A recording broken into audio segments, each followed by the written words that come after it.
Hi everyone, lalo na sa mga kanistal dyan. So ngayon mag-unboxing review po tayo ng walking shoes, infant sneakers. So ayan, nag-order po ako ng 3 pairs of shoes na pang walking, and then meron din po 1 pair of shoe for house shoes.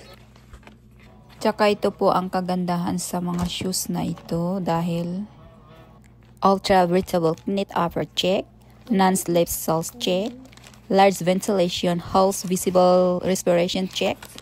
O diba, saan pa kayo mga kanistal, lahat ng hinahanap ng gusto niyo na very comfortable sa paa ng mga anak niyo, ito po ang pinakamagandang bilhin niyo. Dahil lalo pag summer, napaka very comfortable. Hindi siya masakit sa paa at hindi natutubuan ng mga kung ano-ano na lang, mga paso-paso sa paa dahil nga hindi maganda yung sapatos. Ito ay napakaganda po. Tsaka mga kanistal, ultra light lang po ang bigat ng sapatos na ito.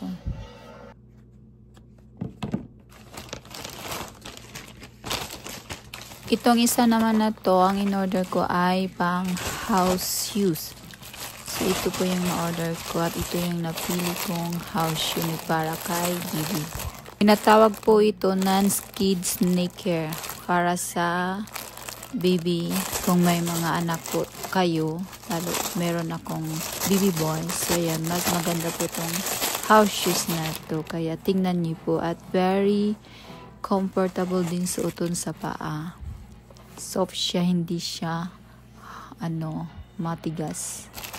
Marami po siyang kulay na pagpipilian. Nasa inyo kung anong kulay na bagay sa paa ng mga anak niyo po. Kasi yung pinili ko ay dark blue po siya. So ayan, maganda po siya lalo pat kung lalaki ang anak niyo. Dahil tulad sa aking lalaki ang anak ko, so ayan, maganda po talaga pang lalaki.